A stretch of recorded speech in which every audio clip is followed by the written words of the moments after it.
The Fourth Amendment to the U.S. Constitution begins with these words: the right of the people to be secure in their persons, houses, papers, and effects against unreasonable searches and seizures shall not be violated. Okay, quick question. If an officer pulls you over and he asks, "May I search your phone?" do you actually have to say yes? Most people think they know the answer, but the truth is, the Fourth Amendment gets complicated fast. Federal investigators call it a vast surveillance of anyone using some of the most popular social media and streaming companies, including Amazon's Twitch, Facebook, YouTube, Twitter X, Snap, TikTok, Reddit, WhatsApp, and Discord, gathering user age, gender, and location, even marital status and income, to target ads and sell the data to third parties. Today, we're talking about what the Fourth Amendment actually protects, how it affects your everyday life, and why it matters even more now, in a world where your phone knows more about you than your family does.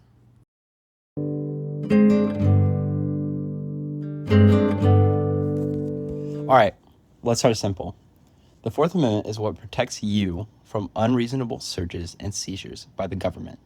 In plain English, police can't just walk into your house or dig through your stuff because they feel like it. There are rules. Usually that means a warrant, or in some cases, probable cause. A warrant is a document issued by a legal or government official authorizing the police or some other body to make an arrest, search premises, or carry out some other action relating to the administration of justice. A judge has to sign off. Officers need a real reason, and the warrant has to be specific, not just look around and see what happens. Probable cause basically means reasonable suspicion or beyond a reasonable doubt that someone may have committed a crime. This goes all the way back to the colonies when British soldiers could come into your home without a reason. The founders hated that, so they wrote this amendment to stop it from happening again. The Fourth Amendment is the reason you can't be stopped or searched just because an officer is curious. It's the reason your home, your car, and your stuff aren't government property. It's basically one of the biggest lines between living in a free country and living in a police state.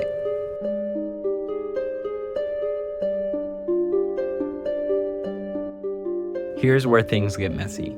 The Fourth Amendment was written in 1789, when the cutting-edge technology was a horse.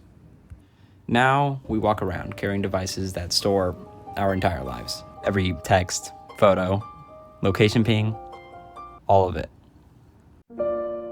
So here's the big question. Is your phone protected the same way your house is?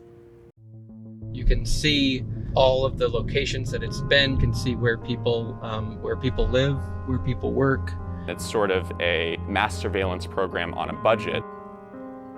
For a while, police could search your phone without a warrant after an arrest. But in 2014, the Supreme Court ruled that to be unconstitutional in Riley v. California, saying that a phone is like a digital house. Meaning, police usually need a warrant. Companies are using the data from your phone to track your every move, and it is perfectly legal. But hang on, it gets more confusing. What about your location data? Your search history? Your Snapchat messages? Stuff that's not even on your phone anymore, but floating around in the cloud. When you carry a smartphone, apps collect, well, everything. Who you talk to, where you go, what you buy. And sometimes the government asks companies for that info. And if that means that American user data is also compromised, they're willing to do that too. All for profits in China. So courts are constantly trying to figure out how old privacy rules apply to modern digital life. Technology keeps getting more powerful and privacy keeps getting blurrier. Sam Hassan walked out of his auto body shop and into this scuffle. His video shows two men, one in tactical gear, wrestling a man to the pavement right in the middle of the street. Within seconds, the scene grows louder, neighbors rushing out, yelling for the agents to stop. Now here's something most people don't know. The Fourth Amendment has exceptions, and some agencies, like ICE, have more search power than ordinary police. There's something called the border search exception. Basically, at the border, federal agents don't need a warrant. They don't even need a probable cause. And here's the wild part. The border zone isn't just like the literal border. Legally, it includes anywhere within 100 miles of an international boundary. That's almost 2/3 of Americans. So in huge parts of the country, like New York or LA, Chicago, Houston, Miami, ICE and Border Patrol can run checkpoints, question people about citizenship, and search cars with fewer restrictions. They can even search electronic devices at border crossings. Some say it protects national security. Others thinks it weakens Fourth Amendment protections for millions of people.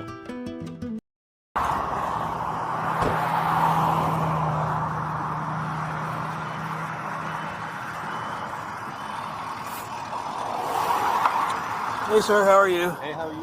Okay, we've got to talk about something important. The Fourth Amendment doesn't get applied equally to everyone. Studies show Black and Latino Americans are stopped and searched way more often than white Americans, even when they're doing nothing wrong. There is not a moment that goes by when police are riding behind me where I don't fear being pulled over. So, if certain groups get searched more often, their rights aren't really being experienced the same way. That's why debates about the Fourth Amendment aren't just about privacy, they're about fairness. The Fourth Amendment isn't just some old rule written by dudes in powdered wigs. It's a live political issue. It shapes debates about police powers, surveillance, digital privacy, racial bias, criminal justice reform, all of it. Every time new tech shows up, drones, smart speakers, facial recognition, the courts basically have to ask, okay, how do we apply a 200-year-old rule to that? So the next time someone says, I've got nothing to hide, remind them the Fourth Amendment is not about hiding, it's about freedom. Because if the government can search anyone, anywhere, anytime, that's not safety, that's control. So the real question is, how much privacy are we willing to give up? Thanks for watching and stay informed.